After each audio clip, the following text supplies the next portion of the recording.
You're watching Senior Support on your TV. We're talking today about volunteering with Community Care for South Hastings and now with Prince Edward County Community Care for Seniors Association. I'm joined by Laura McGugan, a coordinator at the agency. Thanks for coming today, Laura. Thank you, Debbie. Glad to be here. And now we're talking about my favorite subject, one of them, and I know it's one of your favorite subjects too. And can you just give me an idea of why you like working with volunteers as much as you do? Working with volunteers, it's their passion, their dedication. They are willing to really do whatever you ask of them, as long as they really feel supported and understand what their role is within the agency. And I think it's amazing the time that they give and their dedication and passion for being a part of the agency and wanting to help seniors within Prince Edward County. Yeah, I know that with community care, volunteers are even in the vision statement of the organization. The vision statement ends with a passion for volunteers. And I think you and your colleagues and the staff of the agency just enact that every day and in every communication that you have with the volunteers that do the work. Yes, definitely. Since everything's happened with the pandemic, I mean, before the pandemic, our volunteers were heavily involved, wanting to help. And now since the pandemic, we've had amazing support from volunteers, whether it's our current ones or we have brought on new ones to be able to support during this time. And it's incredible what people are willing to do when they have the time and find something that's really suited for them. Mm-hmm. I know that all the procedures had to be adapted. Had to make changes. You're not having in-person meetings with volunteers now, and because we're just not doing that. There's physical distancing and safety to keep in mind. So just tell us a little bit about the changes for the volunteer intake at community care in Prince Edward County. The main change would be the fact that we're just not having the volunteers come to the office and do their interview and start the process. We're still following all of our policies and procedures that we had into place. So now we do the interview by phone, but we still do check their references as well as have them complete a vulnerable sector check. So it does take anywhere from 5 to 7 days for the whole process to be completed, but we are still following that procedure because we really do feel it's very important that our clients know that our volunteers are being vetted just as they were before the pandemic, that we're continuing to do this. So that's the procedure right now. You still call into the office, say that you want to volunteer. We reach out, send a volunteer application form for you to complete, and then we have the interview, we do the reference checks and the vulnerable sector check. And some of the people watching are in the outer reaches of Prince Edward County. And we are really embracing people to volunteer from all over Prince Edward County, aren't we, Laura? There's an opportunity to contribute to help seniors live at home, no matter where they live in Prince Edward County. Definitely. All areas of Prince Edward County. I mean, we serve all client, any senior 60 years of age and older in Prince Edward County. So we do need volunteers, whether they live in Prince Edward County or not. We've actually had a few volunteers who live in Belleville and Trenton reach out and want to volunteer. They have the time, so we're able to do that. It's the same process, but it's great to see people wanting to come into the county to volunteer. I actually brought on one volunteer who was born and raised in the county, but now lives in Belleville, but just thought it would be neat to come kind of back home and help out in the area that she used to live in. So I think that's great. Yeah, it's been quite inspiring, in fact, to see the response to the call for volunteers.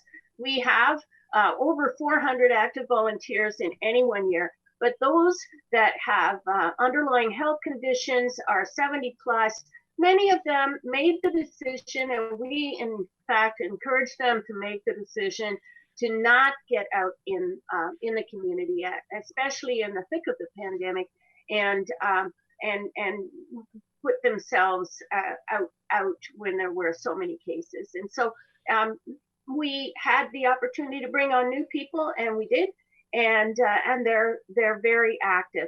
So let's talk a minute, Laura, just about some of the things that people can do when they volunteer with Prince Edward Community Care. Right now, during the pandemic, you've got a whole lot on the go. We do. So some of the things that volunteers can do, we have been continuing to deliver Meals on Wheels, whether hot or frozen. So of course, we always need volunteers to be delivering those. We also set up a grocery delivery program. So we have volunteers who are taking groceries to clients. We have volunteers who help seniors order their groceries online if they're not able to, whether they don't have a computer or just aren't able to email. We do have volunteers that help out with that. We have a great group of volunteers right now that make reassurance calls to many of our clients, some just to check in on a monthly basis, and others are checking in 2 or 3 times a week with a group of clients that they have. So we're always looking for more people to be a part of that. And another thing that we just are looking for volunteers for, because we recently reopened, is volunteers for our thrift shop. We are looking for cash volunteers primarily to help out with that. We've been open for a couple of weeks. Things are going well, but always need volunteers to help run the shop. Mm-hmm. And you've even been doing income tax during the last number of weeks. Yes, we have done income tax. We have some volunteers that have been helping out with that. And even though the deadline has passed, we still have people who are asking to have their income taxes done. And because our volunteers are so awesome, they will continue to do it as long as there is a need. That's right. And I know that all of this is done with physical distancing. Everyone has procedures they have to follow so that they can be as safe as they possibly can while we're providing these services. Let's just come back to the thrift shop. That's a 4,000 square foot retail operation, isn't it, Laura, on Main Street of Picton? Must have been a lot of things to get in place to be able to open that. Yes, when the province did finally announce that retail shops with a storefront entrance, that was part of the first phase, could open, that included us. So we certainly had been preparing during the pandemic how it might look, getting a feel for what other essential services had been open and what they had to do. And then, of course, following the guidelines that the government did outline. It took us a good 2 weeks to get the shop prepared. We had to install plastic sheeting around the cash area to protect our cash volunteers and customers.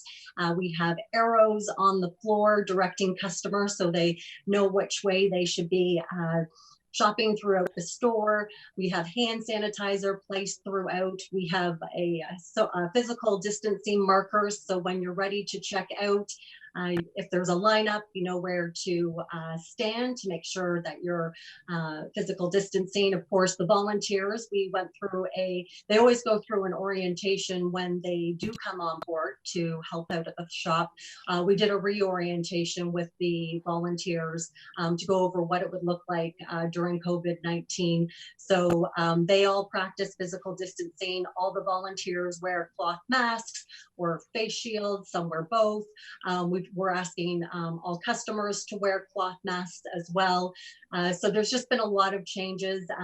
We've got a proper fitting room door, to make sure that in between customers, when they're trying on clothes, that it's hand sanitized or sanitized. The knobs and everything. So it's a lot of work to put the shop back in, but of course it's our main fundraiser. So it's definitely been gratifying to get it reopened, and it's been going really well. So how are the volunteers doing? Are they finding it to still be fun? They are. There was that apprehension, what's it going to be like? Because when you're telling them you have all of this around you, and this is what you need to maintain. It can seem very daunting, but once they all got into their shop, got their first shift under the belt, they said it's actually a lot of fun. It's still fun. And everybody, I think what really helped was that when we did reopen, they came in, they were so happy that we were back, and they told all the volunteers, they said, this shop looks great. We're so happy to have you back. And I think that just makes it all more worthwhile for the volunteers to be coming into the shop, because they really know the community appreciates the hard work that they do there and what kind of service is provided. So it's been really great. And I'm really hoping that when we bring on more volunteers, they'll have the same experience. So I know that you would love to have a few more people who would do a 3-hour shift once a week, or maybe twice a week if they could, to work on the cash desk. I know that the point of sale system, that, what do you call it, that Visa debit card machine, we installed that, and you took the lead on that, Laura, but it's going very well, isn't it? It's actually an easy squeezy thing. It is, and that is something I should have mentioned, is something that's brand new to us. Before, we only took cash. And then, of course, one of the requirements to reopen was making sure that you had the option for people to be able to use debit and credit. So we did get the point of sale system, and it's been great. I think that was another thing that was going to be overwhelming to the cash volunteers, was, can I work this? And no, it's very simple, no issues, cross my fingers so far, and very simple to use. And of course, any volunteers who come in, we do 3-hour shifts. We are open from 1 to 4 Mondays, and then Tuesdays through Fridays right now 10 to 4. So they are 3-hour shifts, and we definitely need cash volunteers. And we're also looking for greeters at the door, because we are only allowing 15 customers in at a time. So if at any point we were to get past that, we do need volunteers to be at the door, just to let people know they need to wait, open the door for customers to make the safe entry and exit, and then also to be able to let customers know which way they should be walking around the store, and making sure they're hand sanitizing. So yeah, those are the main positions we're looking for right now. Well, Laura, it sounds like you're pretty well organized there at the thrift shop, and the rest of the opportunities at the agency. I don't know, if I was watching, I might be enticed to make that phone call to the number for the agency. Have to leave a detailed message so that staff will call the person back, and that's how you start the conversation to become a volunteer at the agency. Thank you, Laura, for coming today and telling us about it. Thank you. You're watching Senior Support on Your TV. My name is Debbie MacDonald Moynes, your host, and I have been talking to Laura McGugan, a coordinator with Prince Edward Community Care, and Lana Washington, a coordinator with Community Care for South Hastings. Thanks for joining us today. We'll see you next time.